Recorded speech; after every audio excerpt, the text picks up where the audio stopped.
In an election year, even your local farmer's market could become the site of a surprise campaign stop. Stacey, we're big fans. Can we get a selfie real quick? Of course. Here in Georgia, the future of abortion rights has become central to Democratic nominee for governor Stacey Abrams' strategy to win in November. How much of an emphasis do you plan on putting on abortion rights in the closing weeks of your campaign? It is going to be front and center in the conversation. Women deserve full citizenship in the United States and certainly in the state of Georgia, and they are being denied that because of Brian Kemp's draconian 6-week ban. In 2019, Georgia's incumbent Republican Governor Brian Kemp signed a bill into law that bans most abortions when early cardiac activity is detected, usually at around 6 weeks of pregnancy. The law was blocked until Roe was overturned.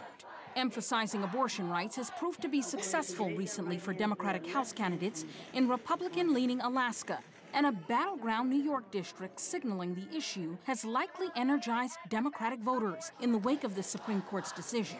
I definitely think this is something that people should consider while they're voting. I think it could be the difference in our state. A recent Quinnipiac poll about the midterms in Georgia showed 57% of likely voters say it's very important a candidate shares their views on abortion. Within that group, 63% back Abrams and 36% support Kemp. We can get this done. We can do this work.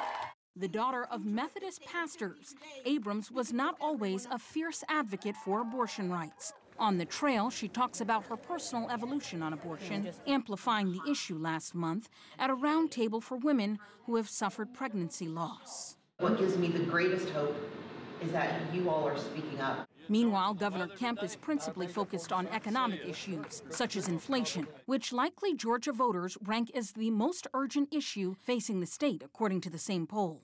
Everything has gone up. In a statement to CNN, Kemp's campaign says the governor has consistently affirmed his position on abortion and will continue to focus on bringing hardworking Georgians relief from 40-year high inflation. That message resonating with Kemp's supporters. People want to make it just about one issue, but I think people need to be concerned about paying for their groceries and for gasoline, too. We also protected the sanctity of God's greatest gift, life. Speaking before a conservative anti-abortion policy group this month, Kemp spent little time talking about abortion. You know, we passed the heartbeat bill here, but we've also done adoption reform. We have done foster care reform. Historically, Kemp has supported a full ban, with the only exception being for the life of the pregnant person, but praised the Supreme Court returning the issue to the states. While Abrams doesn't support any government restrictions on abortion, arguing it's a medical issue that should not be bound by arbitrary timelines. Kemp has adopted a less strident tone as the conversation about reproductive care has become so pivotal in the closing months of the campaign. I understand people may disagree on when an abortion should be legal or when it shouldn't be. Now, to be clear, as Abrams crisscrossed the state this weekend, she talked about other issues as well, like Medicaid expansion, like the need to reinstitute free technical college, and address the growing number of hospital closures in this state. Still, she argues that abortion is not only an economic issue, it is one about civil liberties as well, and she continues to put it front and center. Jake? All right, Eva McKend reporting for us live from Atlanta. Thank you so much. Let's discuss with our panel. Casey, let me start with you and get your reaction to Eva's great reporting there from Georgia. I can understand certainly why that special House election in New York could be driven by the Democrat pushing abortion rights. Is it a risk in places like Georgia, though? I mean, it could be. I think in the case of Stacey Abrams, look at the campaigns she's run in the past and how she runs them. She runs turnout elections, right? And this is a turnout issue. This is something where we've seen more Democrats, especially women, get out there to register to vote. And this is an issue they're clearly activated on. So I sort of see it in that same light. I mean, she's done it with black voters in the past on voting rights. And that sort of, rings a little bit true to me. I also think, I'd be really interested to see, deep polling numbers on the Atlanta suburbs, Buckhead, the surrounding areas, to see how this plays with white women voters who, were willing to vote for Raphael Warnock over David Perdue back in the Senate races that flipped those two seats over to Democrats. Yeah, I wonder if the 6-week ban, I wonder if in his heart of hearts, if Governor Kemp would do it differently today, make it like a 15-week ban or something that might be more palatable to voters. Probably, right? Because hindsight is 2020. Who knew that this was going to be such an issue in this election, right? I think the thinking was that once it was leaked, that the momentum the Democrats initially had from the ruling was that it may have been dissipated by now, right? What we have seen is that, no, Democrats continue to have that momentum. So I think in hindsight, this is something that, A, Governor Kemp doesn't want to talk about, and then B, if he had to do over again, he probably would do it after the election. And I think your point's the right one, Jake. 6 weeks, exception only for life of the mother, no exception for rape, no exception for incest. I mean, that's really not where most Americans are, and Georgia increasingly is a state that's in the middle. Well, you've talked about this before, Scott. It used to be easy for Republicans to try to paint Democrats as extremists on this because they support no restrictions, but now this issue plays the complete other way. Well, it depends on who you are and where you are. I think Georgia's bill obviously goes a little further than what Lindsey Graham's been out talking about. 15, question about where are most Americans. I actually think they're where Lindsey Graham is. 15 weeks, the 3 exceptions. And so I think Kemp, it's no surprise or secret that Brian Kemp's a pro-life candidate. I mean, he ran as a pro-lifer. I don't think he really shies away from it. I do think that the reporting there is interesting, though.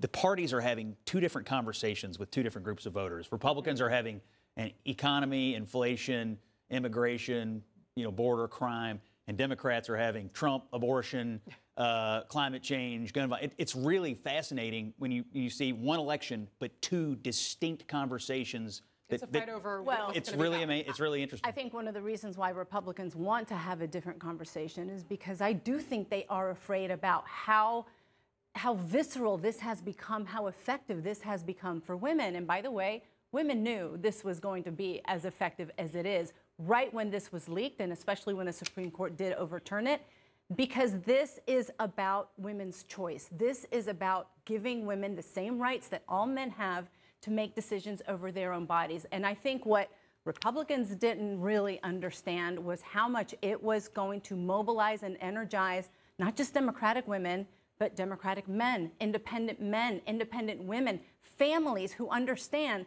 that this decision should be in no one's hands except for the women. And by the way, this isn't just white suburban women, Black women, Latino women. There was a poll that just came out of Latino voters across the country. Abortion was the #2 issue, Jake, among Latino voters. It's astounding how much this has really resonated. But were they in favor of abortion rights, or were they? Yes, okay, absolutely. Well, just because a lot of Latinos are Catholic. Right, but see, this is the anomaly. Privacy, liberty, and freedom, huge issues among the Latino community. So another big race in Georgia between the incumbent Senator Reverend Raphael Warnock and Republican nominee and former football star Herschel Walker. They have a debate coming up. Herschel Walker was asked on a campaign stop how he was preparing himself for this debate. He didn't exactly set the bar high. Take a listen. Talking to the voters, talking to you. You told me I got to prepare, so I'm preparing. I'm this country boy. I'm not that smart. And he's that preacher. He's a smart man, wear these nice suits. So he's going to show up and embarrass me at the debate October the 14th. And I'm just waiting. I'll show up, and I'm going to do my best. I've never heard a candidate for office describe himself as not that smart. Yeah, well, if you liken this to a boxing match, right? I mean, he's up against someone who's in Martin Luther King Jr.'s pulpit, right? So, I mean, you want to neutralize his strongest punch, A. B, you want the judges to say, okay, if he does land a punch, oh, we saw that coming. That's no big deal. And C, if you're Herschel Walker, if you're able to land a jab or 2 on that debate night, you want the judges to come away saying, hey, he went toe-to-toe with him.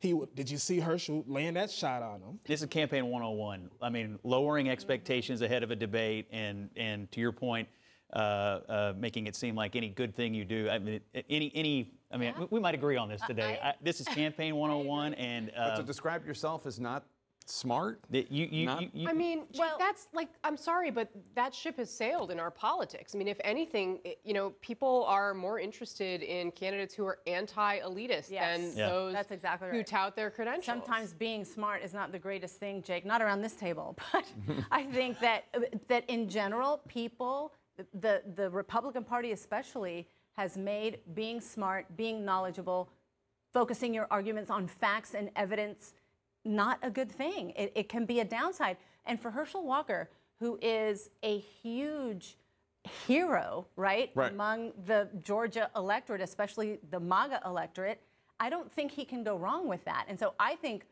the Warnock campaign is not, is not dissing that, because I think they see that that is going to be, no matter what you think of Herschel Walker, it's going to be a very difficult race for him. Georgia in general, by the way, Republicans are feeling increasingly good about this state. I mean, everybody thinks Brian Kemp is beating Stacey Abrams right now. Increasing good feelings about Walker's position. Close race, kind of a purplish state, but people are feeling some momentum in Georgia, and a lot of it has to do with Walker's improvement as a candidate, and obviously we're getting into crunch time now, but it's good vibes down there.